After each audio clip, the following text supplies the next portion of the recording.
Tal cual. Y bueno, nosotros hoy día, usted dirá que la pizarra, ¿quién va a dibujar? Malos para el dibujo, malazo. Pero ¿sabe quién es bueno para contarnos, explicarnos qué pasa con la nueva Constitución? Sergio Verdugo, abogado constitucionalista. Adelante, Él Sergio. sí, pues maestro, sí. Un aplauso. Porque además te vamos a sacar el cubo. ¿Cómo estás? Bien, ¿cómo estás tú? Bien, nerviosa con esto. Hola. Esperanzada, me imagino que todos un poco esperanzados, Sí, curiosos. tenemos muchas preguntas también. ¿Qué es esto? ¿Qué pasa en abril? Cuéntanos todo, ¿qué vamos a votar? ¿Qué significa este nuevo acuerdo entre el gobierno y los diferentes partidos políticos? Expláyate, Sergio. Mira, hubo un acuerdo para definir un proceso constituyente para reemplazar la Constitución actual. El acuerdo regula hartos detalles, pero la verdad es que hay otros detalles que no están todavía regulados. Ya. Y para complementar esas reglas que todavía falta acordar, se decidió establecer una comisión técnica, donde que va a estar integrada de forma paritaria por la oposición y por el gobierno. Ya. Y ellos van a acordar todos los detalles. Por ejemplo, no sabemos cuál es el número final de personas que van a integrar la convención. Cosas así que son muy, muy importantes. Por eso el acuerdo político, si bien es un avance, es bien importante, todavía no podemos cantar victoria. Todavía falta establecer estos pasos previos. Ahora, cabe entender de que hubo un hecho histórico y nunca podría verse de otra manera cuando el pasado 15 de noviembre, finalmente, y haciendo una pausa a las diferencias políticas de todos los partidos, o la gran mayoría de ellos al menos, deciden colocarse de acuerdo para generar esto que hoy día se conoce por la paz y la nueva Constitución.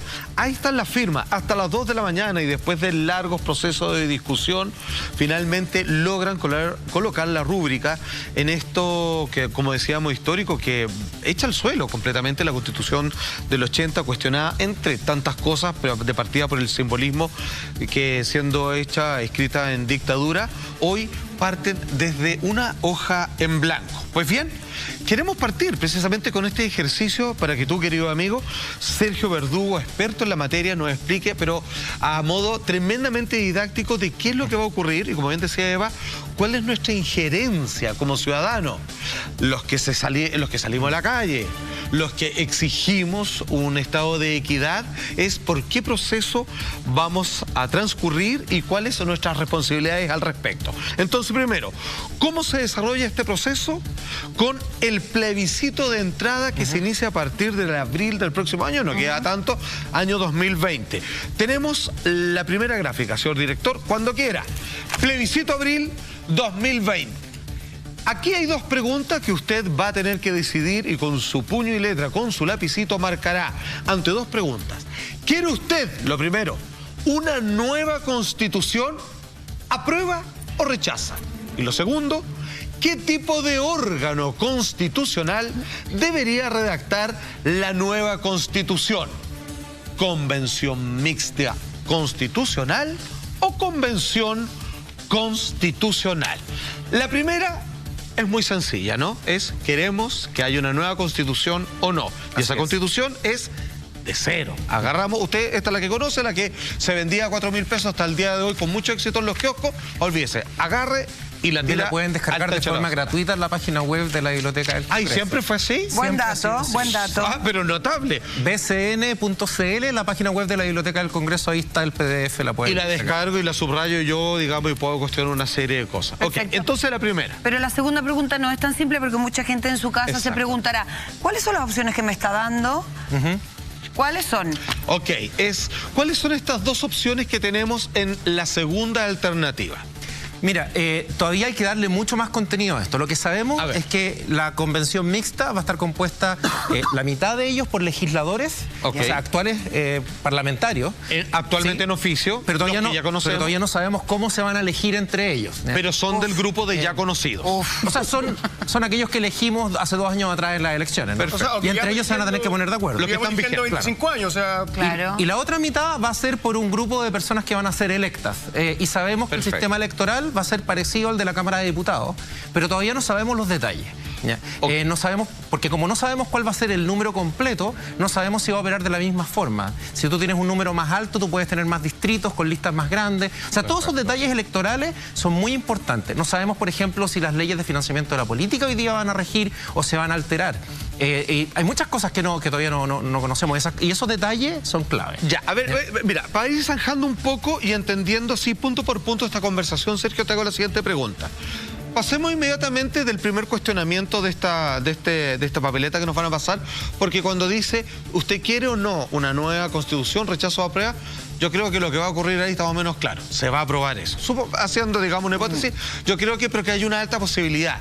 O sea, yo creo que muy pocas personas, a menos que usted me quiera corregir de sopetón, o también Cristian, o cualquiera de nosotros, de que la gente diga, no, quedémonos con la que está, digamos, que siempre ha funcionado tan bien. ¿Estamos todos claros ahí o...? Mira, en general los procesos constituyentes toman legitimidad durante la marcha. Ajá. O sea, si los partidos políticos, a través del acuerdo complementario que van a tener que hacer con la comisión técnica, no son capaces de generar confianza en la ciudadanía, la pregunta sobre el plebiscito de una nueva constitución se puede transformar en un plebiscito sobre el acuerdo. ¿Ya? Y mira. no sé, es posible que sea interpretado así. Ahora, yo estoy de acuerdo contigo, lo más probable es que la opción que gane sea la... Partamos de cero. Exactamente. Con otro y todo lo demás. Ya, ahora vamos a la compleja. Esto es lo que la gente tiene que entender muy bien. Hay dos posibilidades de que quienes redacten esta nueva constitución esté compuesta por algunas personas que ya hoy día dentro del mundo de la política ya están en oficio porque están todavía en su proceso, digamos, para los cuales fueron elegidos democráticamente, y personas, digamos, que hoy día están exigiendo una renovación. O la otra alternativa es que dejemos fuera a los políticos y la hacemos entre personas completamente nuevas que tienen algo que aportar al respecto. Una vez más, la convención mixta constitucional es integrada en partes iguales, o sea, 50 y 50, por un número aún a determinar de cómo se constituye este 100%, por miembros electos, hoy en oficio, para el efecto, y parlamentarios, ¿cierto?, en ejercicio. Y convención constitucional, sus integrantes serán electos íntegramente, así también de cero, para estos efectos, y la elección, ya sabemos, se va a realizar, obviamente, en octubre del 2020. Digamos las cosas como son. Convención constitucional es asamblea constituyente. Sí. Se le cambia el nombre. Lo que pasa es que un nombre poco impopular en estos momentos. Esa es la verdad.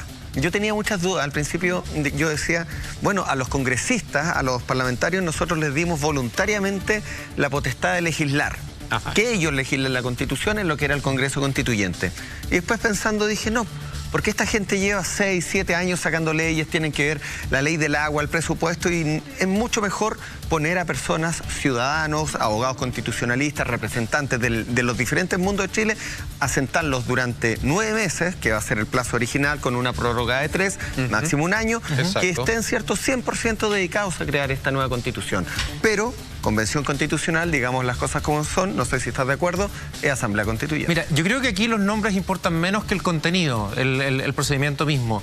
Y afuera también se utilizan distintos tipos de nombres. Yo creo que es una Asamblea Constituyente. Sí, por Asamblea Constituyente tú entiendes un órgano especializado que es electo y que se va a disolver una vez que cumple su función. Claro. Y su función es dictar una nueva Constitución. Ahora, nos queda claro tu punto, pero solamente como parte de la Convención, para entenderlo, deciden no llamarle Asamblea Constituyente porque a algunos les huele a Venezuela, cosas así, como que puede ser un error, algo así. O sea, es un marketing obviamente, de cómo yo expongo a través de ciertos nombres los procesos que se van a llevar a cabo. Es como eso, nada más. Mira, porque aquí ha fallado la comunicación. Sí, existen distintas formas de nombrar este tipo de órganos. Asamblea Ciudadana, o sea, uno podría pensar cuál es el mejor nombre para tratar de comunicarlo.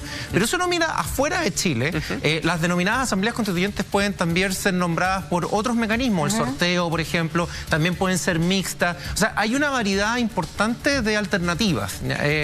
Y por eso la verdad es que las palabras representan poco. Hay una familia de asambleas constituyentes o de convenciones. La palabra convención normalmente se refiere a delegados designados, por ejemplo, en un Estado federal. En un Estado federal, distintos estados se ponen de acuerdo para hacer una constitución común, entonces mandan delegados para juntarse en una convención. Perfecto. Sergio, en todo caso, invitarte a que a la pizarra la uses cuando tú quieras, estás en tu casa, y quiero hacerte una consulta. Según tus conocimientos y tus experiencias en otros países, ¿normalmente se elige la primera o la segunda opción? ¿Por convención mixta constitucional o por como Asamblea Constituyente, pongámosle ese nombre, aunque a muchos le asuste, pero que finalmente es la Convención Constitucional? ¿Qué crees tú que podrían lograr dejar más tranquila a la ciudadanía? Mira, la primera pregunta, todos los modos para modificar una constitución son distintos.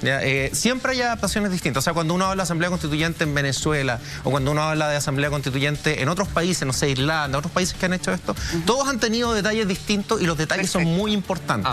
Claro. Por eso es difícil. La letra chica es lo que importa. Exactamente. Ahora, hay algo que yo me he dado cuenta en las investigaciones que he desarrollado y es que cuando tú tienes partidos políticos rivales que llegan a acuerdos comunes, es más factible que las constituciones desarrollen contenidos más democráticos, o sea, que respeten la independencia del Poder Judicial, por ejemplo. Los derechos políticos de las minorías quedan mejor reconocidos porque cuando hay políticos rivales que se sientan a negociar, tienen incertidumbre acerca de sus posiciones políticas futuras. Y como aspiran a competir por el poder, entonces se asignan derechos a las minorías. Por eso, un valor importante en esto es respetar la idea de los acuerdos. La idea de los acuerdos es muy importante.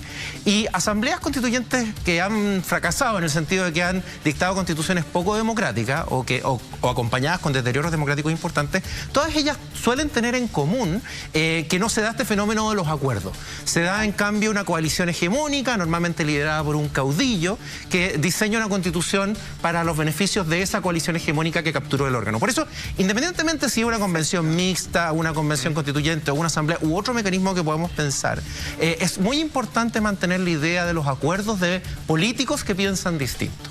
Ok, perfecto. Claro, porque ahí lo que se disuelve es el problema que se genera, particularmente en los políticos, la gran cantidad de intereses creados que ellos llevan consigo. Así es. En donde no es solamente, mira, mi tía está sufriendo. No, mi partido me ha dicho que no sé qué cosa. Entonces, bueno, este va a ser mi carrera y mi futuro, digamos, como persona y como profesional. Entonces, la gente va a tener que, y ahora yo creo que lo tiene más claro que nunca, tener en cuenta que ellos. Los políticos tienen intereses para maximizar su propio poder, ¿no? Eso incrementar su propio poder. Exacto. Y cuando tú los obligas a ponerse de acuerdo, entre ellos se produce un control natural. Y por eso es que los acuerdos son tan importantes en estas cosas. Maravilloso, exacto. Sergio, yo no sé si nos va a dar el tiempo para esto, pero primero lo conversábamos, ¿cierto?, al comienzo del programa. Este despertar, ¿cierto? Chile despertó, el hashtag que ocupa hoy día el programa, esta revolución social, esta primavera chilena, comenzó por demanda súper legítima. Pensiones, AFP, ISAPRES, mejores sueldos, el sueldo mínimo, sobre todo el tema de las pensiones. Había un listado claro. Exacto. Sí. Todo esto, a mi juicio, se entierra de alguna manera con una nueva constitución que termina siendo la esperanza de un futuro, pero que no va a normar las AFP, las ISAPRE. Mi pregunta, Sergio, es, ¿tú crees que era necesario crear una nueva constitución y cómo la constitución podría venir a solucionar problemas reales de la gente que comenzó, ¿cierto?, con esta crisis que se vive ya hace un mes exacto? Fantástica la pregunta de Pino. Sergio, me imagino que es una respuesta ardua y con una explicación larga. Así que nos vamos a ir a comerciales porque nos interesa muchísimo tu pregunta. Le vamos a hacer muchísimas más, como por ejemplo, ¿cuánto dura la elaboración de una constitución? ¿Cuándo entraría en rigor?